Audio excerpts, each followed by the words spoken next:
Hello à tous et bienvenue dans ce nouveau bilan couture du mois d'octobre.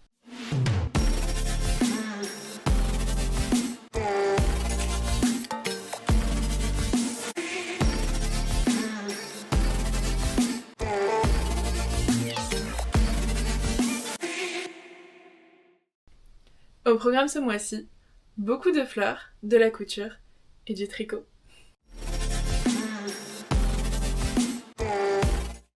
J'ai commencé le mois d'octobre avec la couture du short issu du livre Escapade au soleil de Liz Taylor.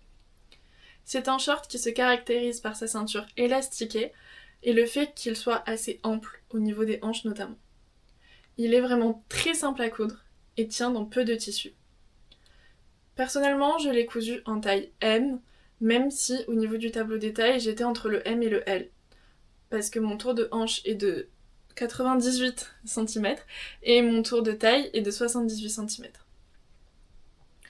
Donc comme je le disais, je l'ai cousu en taille M et il n'a nécessité donc qu'1,20 m de tissu. Au niveau donc du tissu, j'ai utilisé tout simplement le twill de viscose Flower Drips, issu donc de la dernière collection de Liz Taylor, No Rain No Flowers. J'ai eu un réel coup de cœur pour ce tissu. Il est vraiment lourd, il se coud très facilement, j'ai eu aucun problème, j'ai tiré aucun fil. C'est ce qui est vraiment très plaisant avec les tissus Liz Taylor. Ce short, c'était le premier modèle de Liz Taylor que j'ai cousu. Et vraiment, j'en suis vraiment ravie. C'était un peu particulier étant donné que c'est le modèle d'un livre. Je n'ai pas encore cousu un de ces modèles patron papier, mais ça ne saurait tarder. Alors, au niveau des modifications que j'ai réalisées, eh bien tout simplement, j'ai raccourci un petit peu l'élastique. En fait, j'ai coupé l'élastique à ce qui correspond à la taille L dans le livre.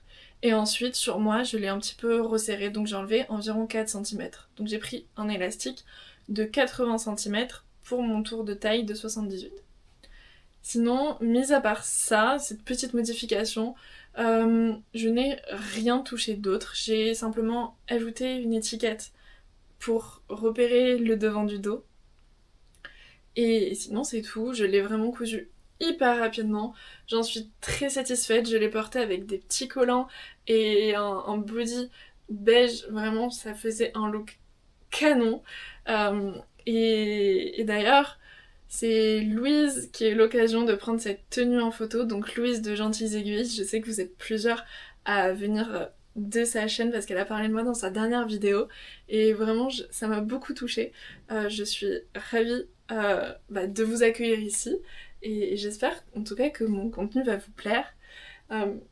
Donc voilà, tout simplement pour ce short qui est vraiment splendide. Et j'en suis vraiment très très contente et il n'y a pas grand chose d'autre à dire. Mis à part que le tissu est super, le patron est super. Je vous recommande vraiment d'ailleurs ce livre. Ça fait quelques temps qu'il est sorti maintenant. Mais je trouve qu'il y a vraiment des beaux modèles, des beaux basiques à avoir, que ce soit pour l'été ou l'hiver, en toute saison en tout cas. Moi je sais que ce short là, ça va me faire un petit peu toutes les saisons, avec un collant, sans collant, avec un petit pull. J'imagine très bien avec un petit pull kaki. Peut-être que je me le tricoterai en 2026, on sait pas. Mais voilà, donc c'est un carton plein pour ce modèle là de Liz Taylor.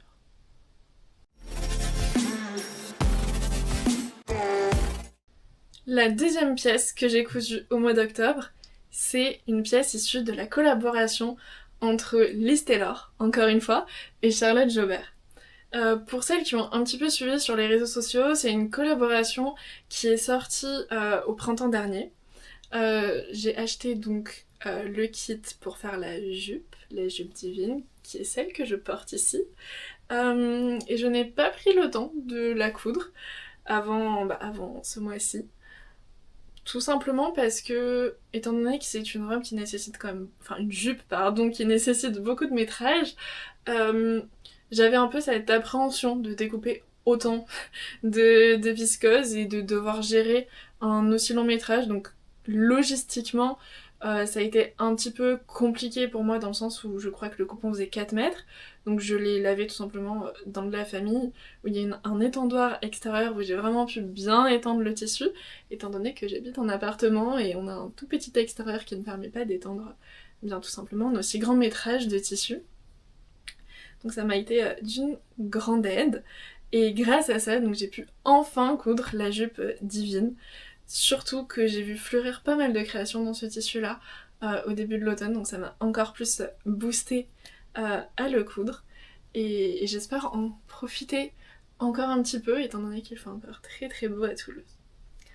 Donc je vais maintenant tout simplement vous parler du modèle, de ce que moi j'ai fait, quelle taille j'ai cousu. Donc sur ces kits-là, le modèle est un modèle Charlotte Jobert, le tissu c'est le tissu Lise Taylor. Donc en fait ce tissu reprend un petit peu la qualité des autres viscoses de Lise Taylor, et donc le modèle c'était un modèle déjà existant chez Charlotte Jobert. Donc la jupe divine que j'ai cousue en taille ML, parce qu'en fait le tableau des tailles est un petit peu spécifique. De mémoire c'est XS, S, ML, et après XL et au-delà. Donc voilà, il y a assez peu de pièces à couper au final, beaucoup de fronces à faire aussi, mais globalement j'en suis plutôt satisfaite. Alors forcément c'est un modèle qui est très très long, parce qu'on va pas avoir ici, peut-être si je me lève un peu, mais en fait c'est une jupe qui se caractérise donc par sa taille élastiquée, donc ici c'est un élastique. Il y a des fronces entre la ceinture et donc la première basque qui est composée de 6 panneaux, donc milieu devant, les côtés devant et de même sur le dos. Et en bas, il y a 4 panneaux qui sont coupés au pli, donc qui forment la basque inférieure. Donc sur la basque inférieure, si je dis pas de bêtises, on a quasiment, je pense, bien 4 mètres de tissu au niveau de la longueur. Donc ça fait beaucoup de fronces. Alors je sais qu'il y a celles qui adorent et celles qui détestent Charlotte Jobert.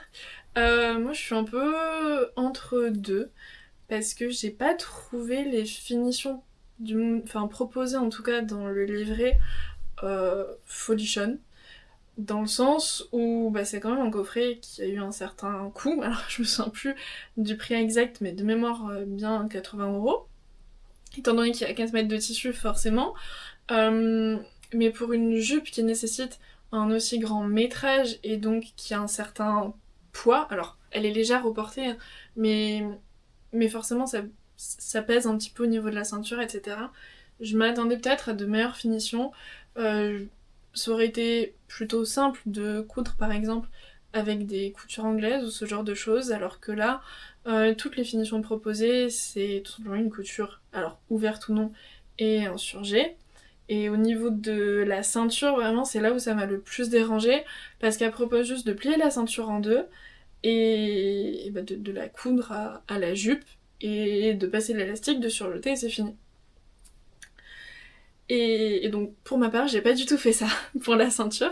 C'est vraiment la grosse modification que j'ai faite, dans le sens où je l'ai cousue comme une ceinture classique, donc j'ai froncé la partie qui était demandée, j'ai cousu tout simplement cette partie-là de la ceinture sur la jupe, et ensuite j'ai préparé un repli, donc pour pas qu'on voit le surjet, en fait j'ai juste surjeté le bord de ma ceinture, le bord intérieur.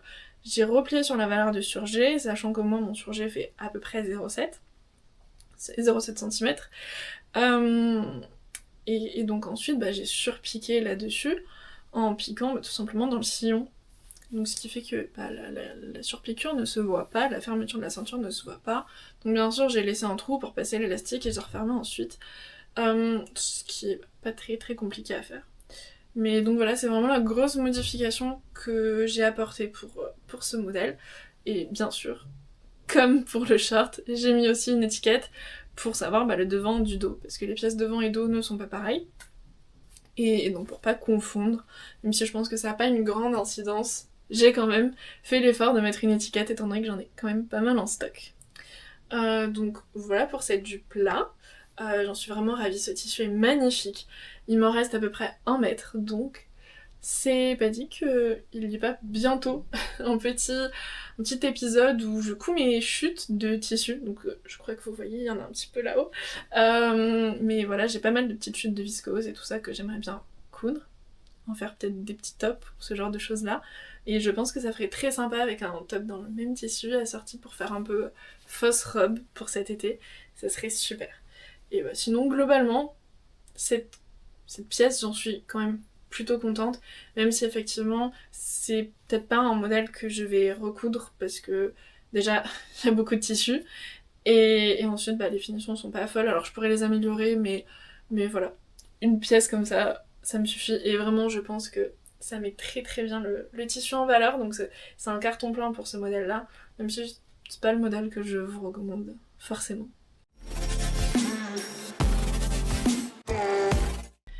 Dernier projet couture du mois d'octobre, mais pas des moindres, cette superbe polaire.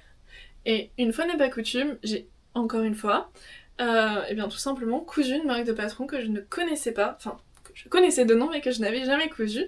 Il s'agit ici de Fibre Mood. Donc Fibre Mood, c'est donc un magazine composé donc de plusieurs patrons, et moi j'ai choisi tout simplement le patron Elsie, qui est sorti l'année dernière. De mémoire, c'est le magazine numéro 30 si vous voulez le retrouver. Et bien tout simplement, je suis ravie de ce modèle, je l'ai déjà porté, et elle est vraiment très très chaude, et c'est tout ce que j'attendais de ce modèle.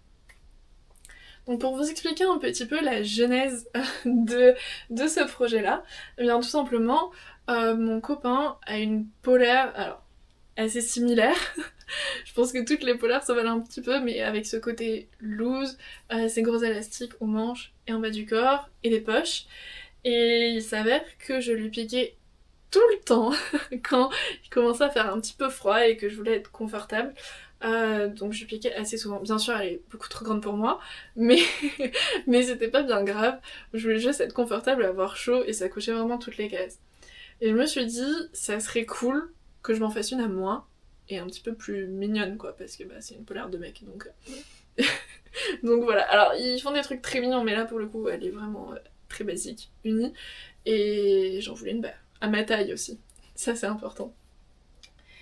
Et donc pour le tissu, j'avais flashé complètement sur ce tissu-là en fin d'hiver dernier.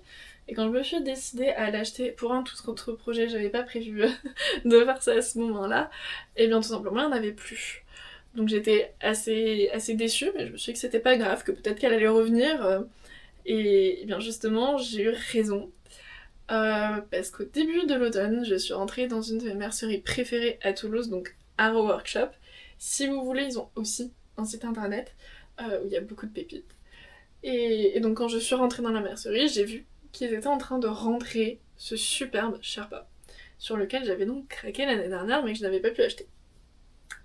Et là je me suis dit bingo, j'ai envie de me faire une polaire qui ressemble à mon chéri, à celle de mon chéri.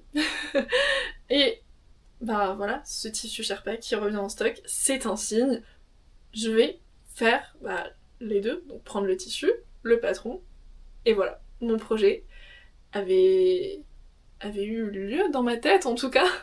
Je l'imaginais très très bien, et donc je leur ai pris la quantité qu'il fallait pour réaliser ce projet.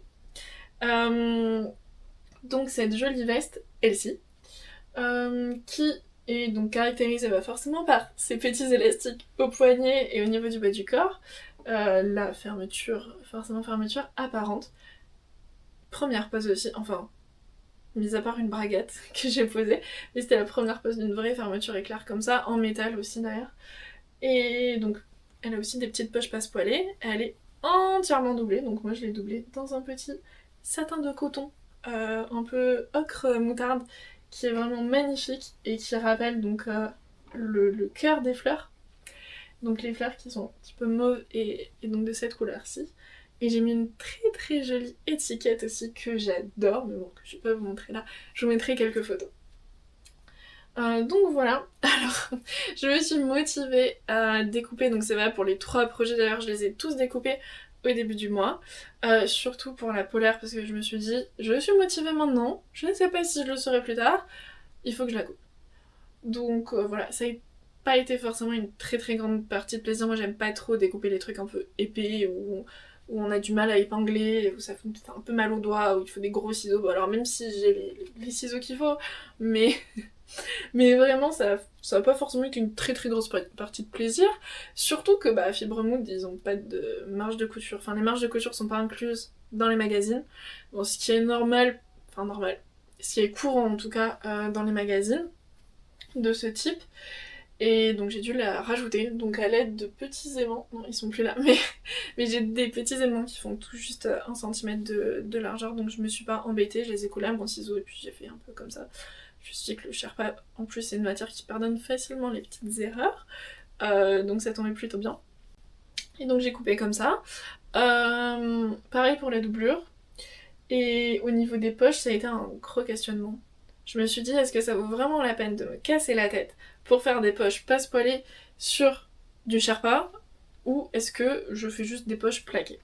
Je me suis dit, on va suivre le modèle, on va faire confiance et on va voir comment ça se passe.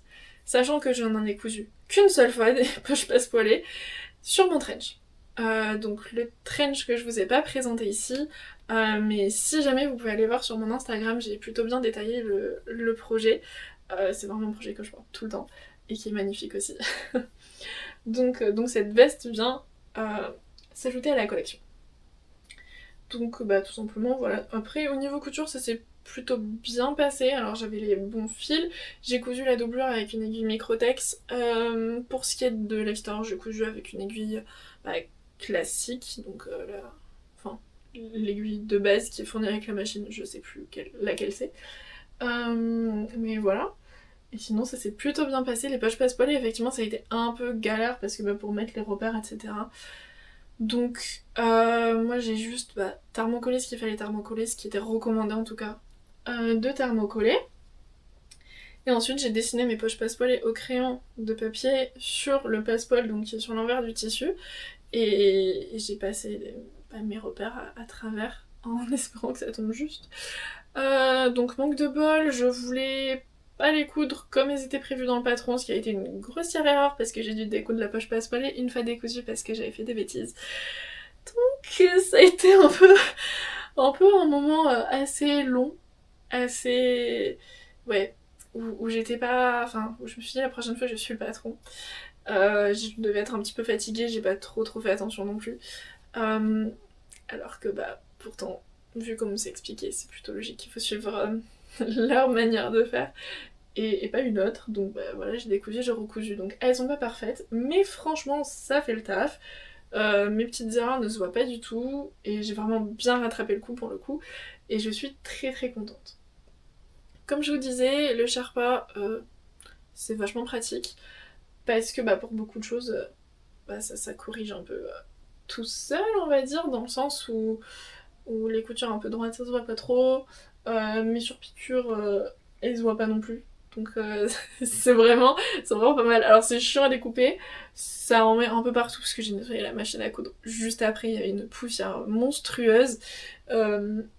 Bon ça fait aussi un petit temps que je l'avais pas nettoyé donc je pense que voilà.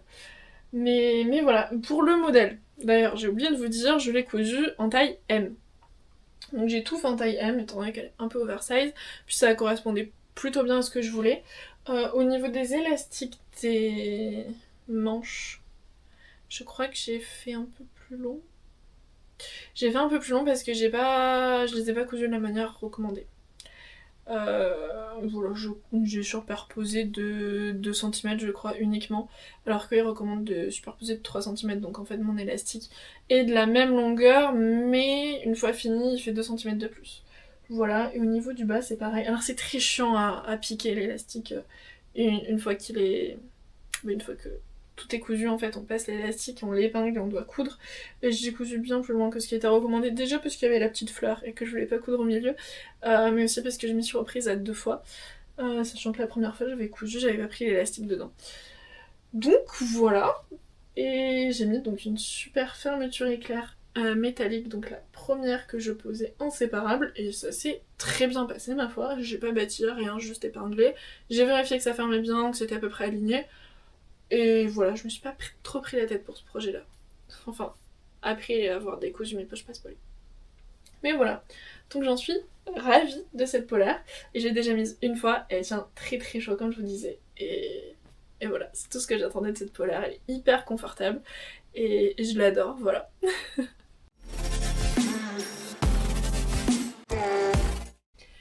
Et on en vient maintenant au tout dernier projet du mois. Et pas des moindres, il s'agit du gilet rosé de Liz Taylor. Et c'est un tricot. Donc pour celles qui ont un petit peu suivi mes aventures sur Instagram ou même sur mon Ravelry, donc je vous mets tous les liens en barre d'infos si vous voulez aller voir mes réseaux sociaux et me suivre là-bas. Mais donc j'ai plutôt... Alors mon Ravelry est à jour, j'ai un peu détaillé ce que j'ai fait mais pas tant honnêtement, j'ai juste mis la date de début, quelle taille j'ai tricoté et voilà combien de pelotes j'ai utilisé. Donc pour ce super gilet rosé qui est mon premier projet sur des aiguilles circulaires en sans couture, donc même si bon, il y a quand même... c'est pas vraiment des coutures parce qu'on relève les mailles plus qu'on ne coud, mais en tout cas c'est mon tout premier projet sur des aiguilles circulaires. Avant j'étais sur les aiguilles droites et je voulais vraiment essayer sur des aiguilles circulaires ce que ça donnait.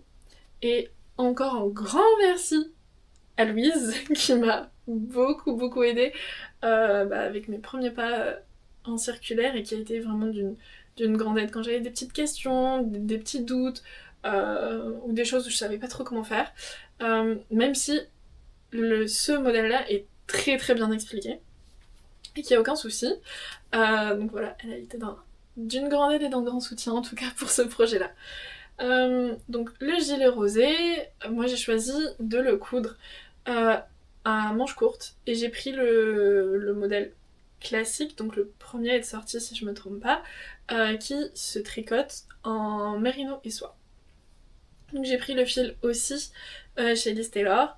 Je me le suis fait un peu en cadeau d'anniversaire, j'ai commandé juste avant mon anniversaire. Alors faites pas ça si jamais vous voulez commander chez Liz Taylor parce que vous recevez un code de réduction si vous êtes abonné à la newsletter le jour de votre anniversaire. Moi j'ai commandé 2 jours avant je crois, mais j'avais vraiment trop hâte de recevoir la laine et en fait j'ai eu un gros coup de cœur pour ce modèle là que Mèche Delmas a tricoté je crois, et c'est sur vraiment son modèle que j'ai flashé, donc à manches courtes elle l'a cousu, enfin tricoté, j'ai encore un peu de mal, elle l'a tricoté en couleur prune je crois. Et moi j'ai choisi la couleur Red Poppy, donc qui se rapproche un petit peu du haut que je porte, et qui va magnifiquement bien avec ma jupe divine. Donc voilà. J'ai pris le kit directement chez elle, comme je disais. Donc avec le kit, je tricote mon gilet rosé, je crois qu'il s'appelle comme ça. Bon.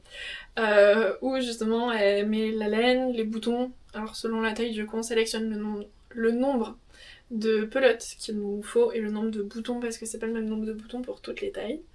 Et voilà, j'ai commencé ce projet là début août.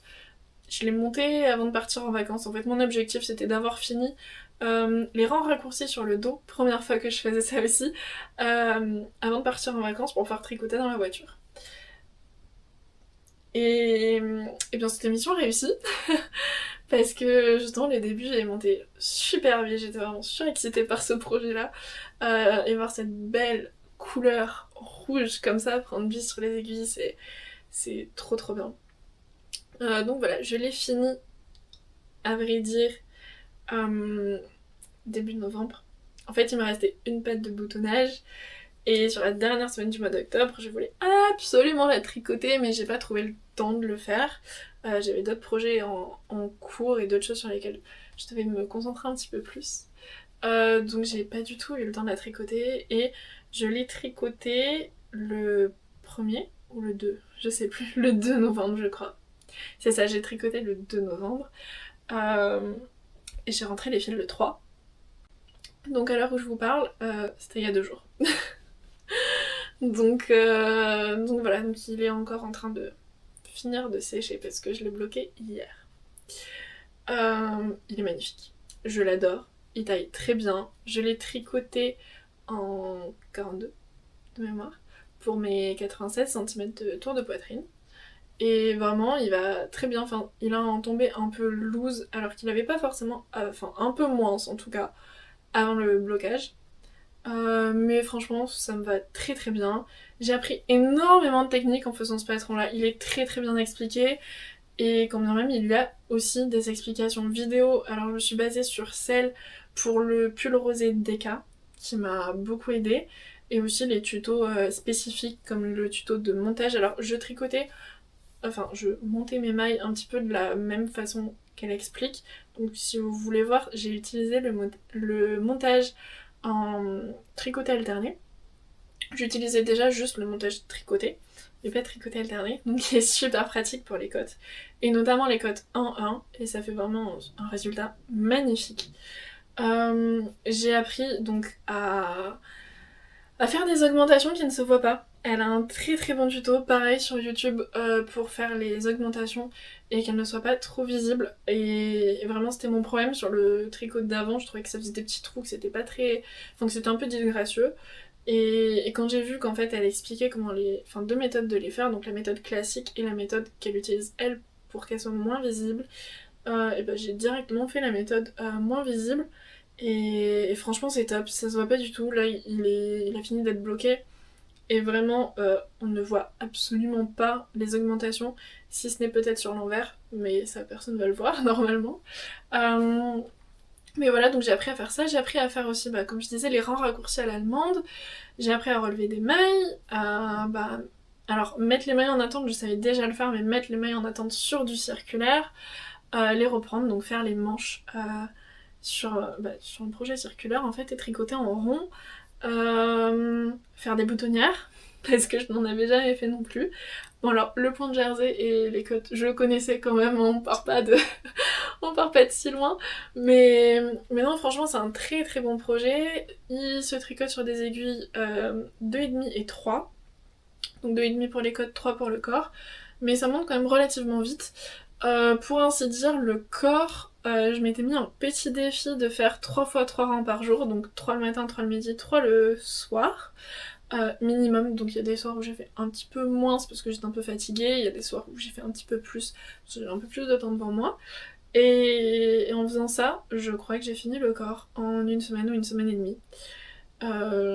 Donc ce qui est super pratique, ce qui va super vite, surtout sur un endroit où il n'y a pas forcément beaucoup de technique parce que c'est que du jersey classique et où c'est un peu ennuyeux, je sais jamais. Bref, où c'est pas trop l'éclate on va dire.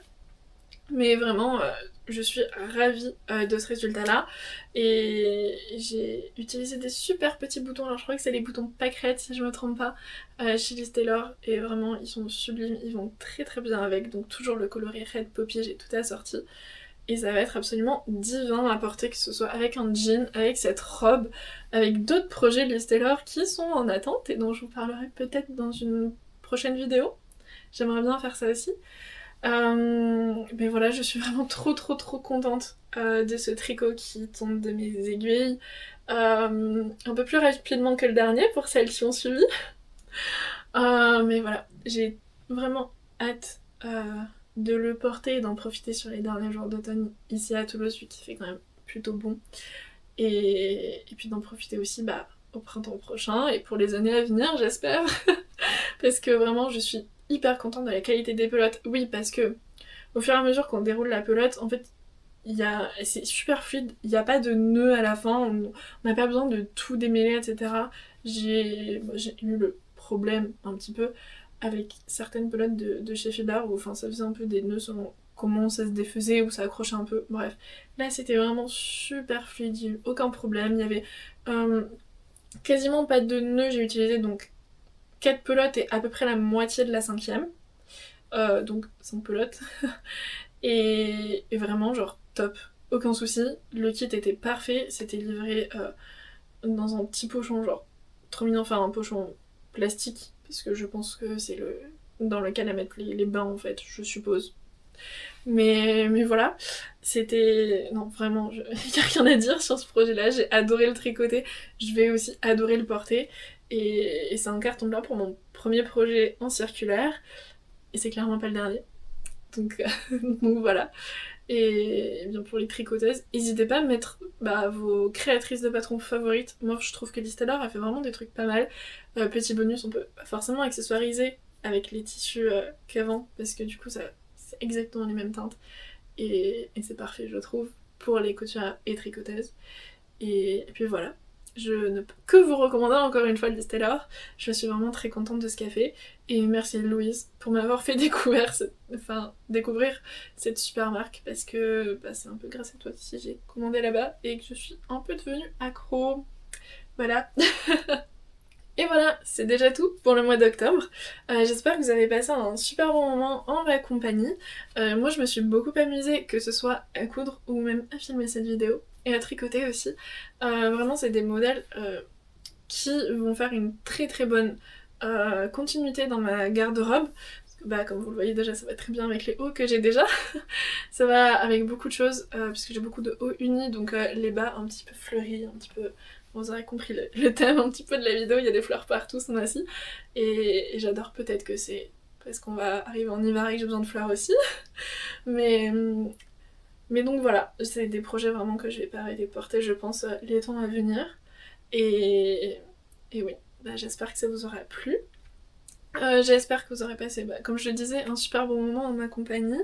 N'hésitez pas à mettre un petit like, à mettre un petit commentaire, à vous abonner si c'est pas déjà fait, parce que j'ai vu qu'il y avait quand même beaucoup de personnes qui regardaient mes vidéos et qui n'étaient pas abonnées, alors c'est pas grand chose, mais en tout cas moi ça me fait toujours plaisir de voir ma petite communauté s'agrandir et voir que vous êtes de plus en plus nombreuses à me suivre.